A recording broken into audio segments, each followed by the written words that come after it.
तो भगवान ने कहा है ना हम वसामि वैकुंठे, ना हम वसामि वैकुंठे योगी नाम हृदयेन च मद भक्ता यत्र गायन्ति तत्र तिष्ठामि नारद।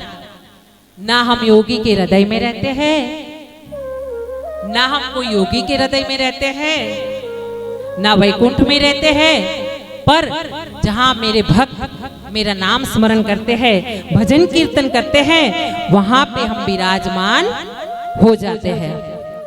अब नैमिषारण्य में सूत जी बैठे हैं, आदि मुनि बैठे हैं, और सौनक आदि मुनि ने, जो ऋषि मुनि है उनका नाम है सूत जी और सौनक आदि ऋषि। तो सौनक आदि ऋषियों ने चर्चा की है, प्रभु का नाम स्मरण किया है, और घोर कलयुग आया है उसके विषय में चर्चा चल रही है। और उसी समय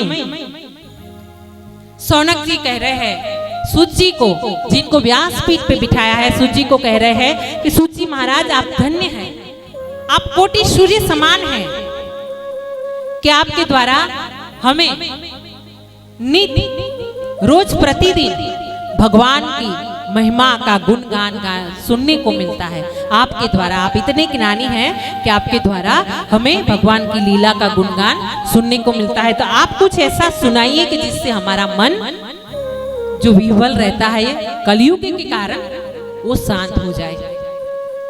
ये सब बातें चल रही है, तभी वहां से नारद जी निकल रहे हैं, और नारद जी के मुख पे असंतोष है, उदासी है। नारद जी के चेहरे पे उदासी है, वो निराश है। ये देख करके सूत जी और सौनक जी आदि जो ऋषि मुनि वहां बैठे थे, भगवान नाम स्मरण कर रहे थे, उन्होंने पूछा है, क्या पूछा है कि देवर्षि नारद आपकी जय जयकार हो, लेकिन ये बताइए महाराज आप तो विरक्तों में विरक्त है, आप तो विरक्तों में विरक्त है, तो फिर आपके चेहरे पे ये उदासी क्यों? आप तो अहर्निश नारायण नारायण का नाम स्मरण करने वाले हैं, आप तो भूदेव है, ब्रह्मा जी के मानस पुत्र है, प्रभु के अति निकट है, प्रभु के हृदय में विराजमान रहते, तो फिर आपके चेहरे पे उदासी क्यों है? जब सूत जी और सौनक जी ने ऐसी बातें पूछी है, तो नारद जी ने वहां आके बताया है कि हम एक दिन सोचे कि हमको कहीं आनंद मिल जाए, कहीं भगवान मिल जाए। यही सोच के कारण हमने पृथ्वी का तीर्थाटन करना शुरू कर दिया, तीनों लोकों में घूम कर आ गए, और उत्तम धाम पृथ्वी है यही समझ के पृथ्वी पर आए। और पृथ्वी पर आए तो क्या देख रहे हैं कि जो पुष्कर, काशी, प्रयाग, हरिद्वार, श्रीरंग आदि तीर्थ स्थान जो है, हरिद्वार वगैरह सब जगह देखे कि भूदेवों का मान सम्मान नहीं रहा, और भूदेव अपनी विद्या को बेच रहे हैं। पाखंड शुरू हो गया है, पाखंड से ज्यादा इतना हो गया है कि स्त्रियों का मान सम्मान बढ़ गया है, और स्त्री का मान इतना बढ़ा है कि स्त्रियों का मर्यादा का एक जो होना चाहिए वो मर्यादा तोड़ रही है स्त्रियां। सब जगह कलयुग ने डेरा डाला है,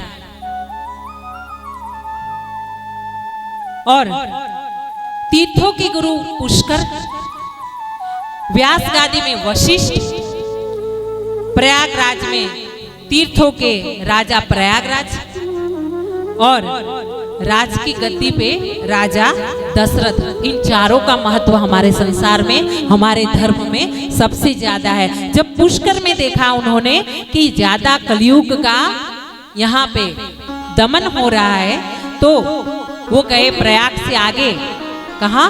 वृंदावन। उन्होंने सोचा कि जहाँ स्वयं भगवान ने जन्म लिया है और उन्होंने लीलाएं की है, तो वहाँ तो अच्छा ही होगा, वहाँ पे धर्म का स्थापन होगा, वहाँ कहीं पे धर्म दिखने को मिल जाएगा, वहाँ पे हमें आनंद मिल जाएगा, है ना? वो वृंदावन गए हैं।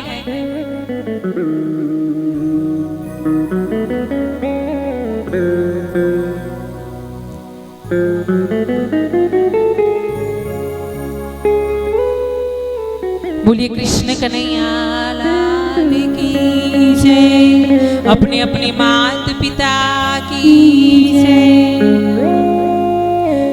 तो नारद जी बता रहे हैं कि हम वृंदावन गए, कहीं पे संतोष नहीं मिला तो वृंदावन चले गए। अब वृंदावन में जो गए महाराज,